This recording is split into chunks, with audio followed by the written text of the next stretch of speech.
ndo zviri kumabheti. Mamota dzakamira zvakadaro.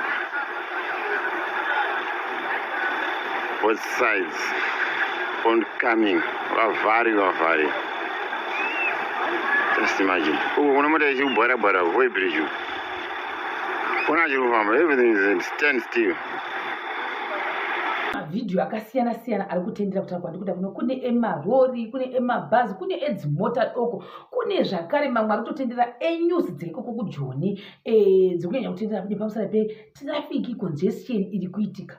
Tochibva ipapo toenda pane vamwe kuti vane vamwe vanzi vari kutoita kuti kukwira maladha, hanzi kuti vada kundobudira vari kune rimwe bhiriji here kana kuti kukwira kwari kutoita maladha uku vachindokrosa nekuda kukrosa vanenge vachindokrosa nekumwe kusiri kubhodha chaiko vachidzoka muZimbabwe. Ndevamwe vavo vamakafunza kuti saka magurosari anenge ari ipi kana vanhu vakabata tumasecho tutoko chete. Zvikanzi aiwa iri ndo timu rinokudza kuti ndakanga ndaita sei ndaenda kujoni rongokudza kuti maprize akamira sei zvese zvakamira sei kuti hazvina kushata zvakangonaka tinenge tichidzidza. Tobva ipapo toenda zvakare pane imwe nhau yekuti kune zvinosisa zvokuti hanzi pakutanga kuchinzi kune one driver washayika kubhodha. Vamwe vakati kune madzimai vanhu vakataura zvinhu zvakasiyana asi so far so good. There is an article rabuda chinzi kune about vanhu 15 vashayika kubhodha. Saka zvinhu izvi ndisingazvizi kuti zviri related kune zvecovid kana kuti zviri related kune zvekuti pamwe kuda kuti mishonga pamwe ngaifanira kunge ichiwanikwa nezvirwere zvakasiyana kuda zvavanazvo ndo zvaitika kana kuti maconditions ari kukuvadza vanhu right now nekuti hanzi zviri kunzi kubedbridge kuri kupisa zisingamboiti. Saka vamwe vanhu hanzi vakuita sei vakutsvaga pekutondovata imomo vanomuti mumusina kuna ava vandoziva zvokuti zvokukrosa bhodha hanzi munonzi mumusina mavari kutotsvaga pekurinda. Zvinova zvinhu zvinombasatikurana nhema. Is a very sad situation. Vanhu vese vanga vane shuvire yekunge vachidzoka kumusha munguva ino yekuzotamba Christmas nevamwe. Ndo zvandokwanisa kutaura. Who am I to judge? I'm also a nobody, but ndinokwanisa kungoti nematambudziko kune mhuri idzo dzarasikirwa nehama dzavo vari pabhodha. Ndo zvandokwanisa kutaura. Tobva ipapo ndongoti zvakare I wish everyone kunge aive nesafe journey yake. Ndo zvandokwanisa kuti hanzi tiri kunonosa vanhu kufamba pahanzi nawe kuti pari kuitwa matest pabhodha pacho. Ndo zvaita kuti vanhu vazhinji vaita sei vange vakazara pabhodha vari kuita matest nekuti hanzi kune vamwe kwacho nezvidhura zvongogadzirwa zvezviya. Saka hanzi aiwa todai kuita zvakare matest ndofunga pabhodha apa. Saka zvokuti izimusaidi here kana kuti isaidi ripi chairo asi mavhidhiyo akawandisa ari kutadza traffic kuti hapana chiri kufamba, hapana kana chiri kufamba. Tochibva ipapo kana chiragaite sei timbonoverengawo macomments kuti munhu wangu achiti chini zvikanzi vedu hazvitombosei is not all roses for everyone. People in Zim thinks munhu akangouya kuSA atoita mari. People are homeless and struggling in South Africa. Zvikanzi zvakare uyu handizozivi kuti nekuda kwemwe akati kusakwana kwemazimbabweans ari SA.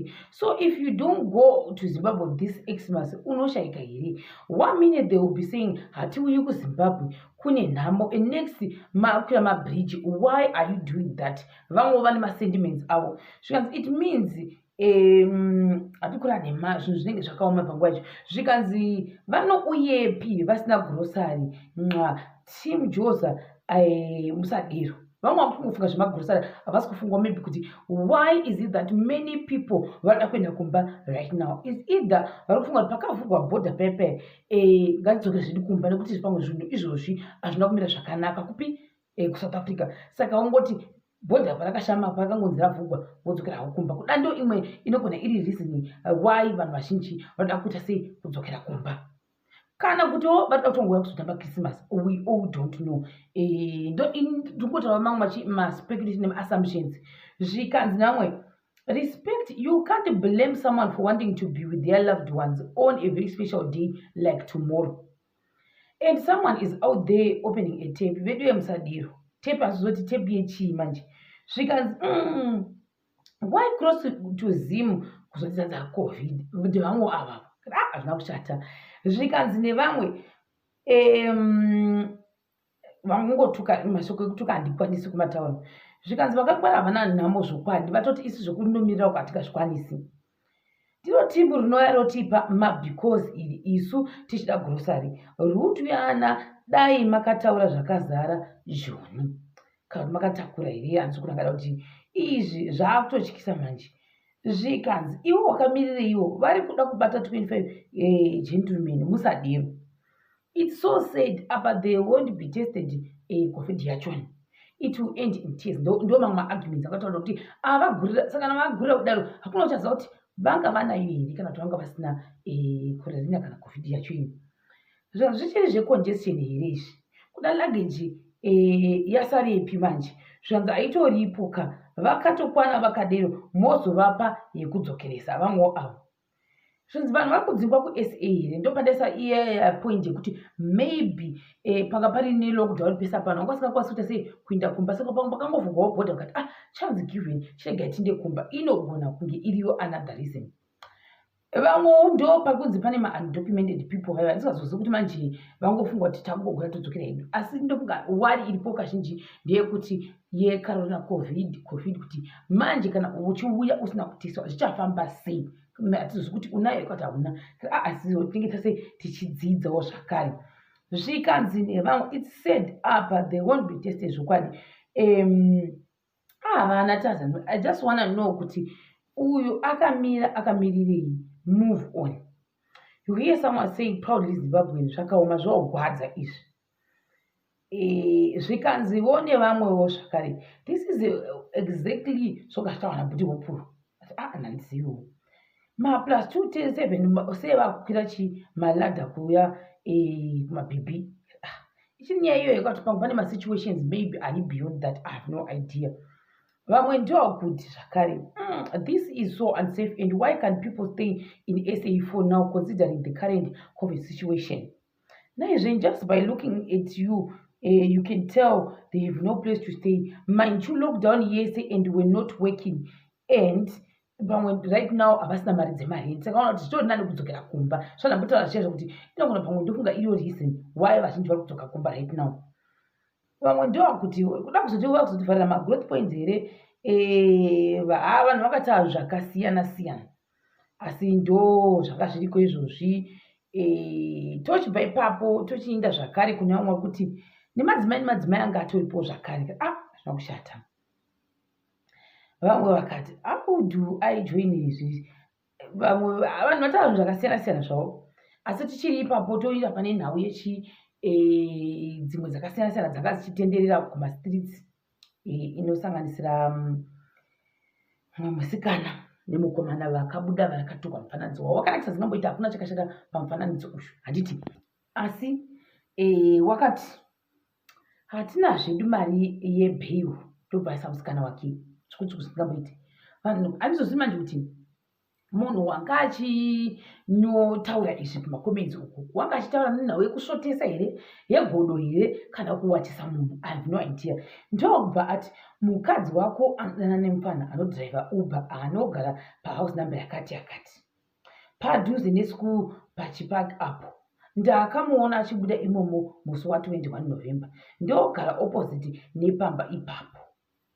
Kana une nharo huya ndikandipikicha pano vamwe avo. Zvikanzi onaiwo dzungurumwa zvozoita vanhu. Honai zvinokwa zvavo. Iyi ndo unonzi muwitchcraft. Vanhu futi ma1. Asi chiinai guys? Masaza eaters I surrender. Pajoni muri kumbozama guys. Kurwadziwa vanhu hamuneti. Saka kana ari muopen relationship how do you know? Zvikanzi anogona kugadzira nyika yese vamwe avo. Ndakambotaura zvemacouples kuti it will end in musodzi mukati nyenyenyenyenye. Now see pamwe he is lying hake kuda kungowana malikes or pamwe ichokwadi. Zvikafamba mushe tikapinda 2021 nyika yakagadzika zvikaoma. Aya masports ari sei ende manhuka mune hutsinye vamwe avo. Zvikanzi nai Mwari yatofinito yacho nhiri kana kuti chii no idea. Zvika zvebasa rei she is married ka saka regai munhu kuti zvaanoda nekupenyu hwake vamwe avo.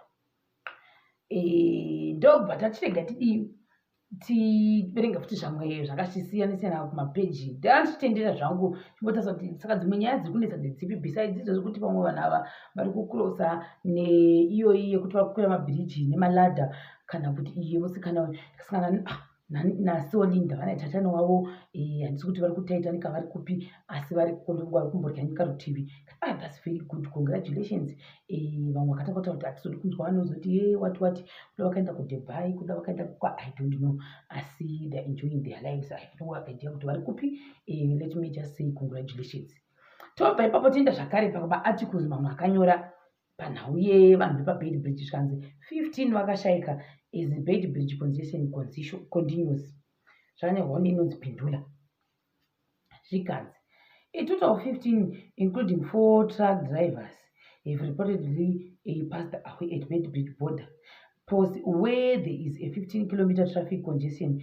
South Africa's Business Day, which was quoting the Bloomberg reports. According to the publication, 15 people have passed away over the past week while waiting in scorching heat in lines that stretch for at least 15 kilometers. Reports of women passing away on a Zimbabwe-bound bus this week circulated on social media and drew sympathy from general populace that urged the government to do something about the delay. Do zvandasangana nazvo isi. Saka in Honosisa, let me just say my condolences kune mhuri dzese dzashayikwa nehama dzavo panguva ino. Ndichitiwo zvakare muve nekisimusi yakanaka muzuva ramangwana. Kunavo vatoo mukisimusi already, let me just say Merry Christmas to you. Ndoona sokuti kuna nyika dzakasiyana-siyana dzekumusoro-soroko vatova mukisimusi kare, kuda vakutogota, kuda vakutomwa mvura dzavo, tea, chocolate, madhiringi zvese vakutorya mafidhlongo.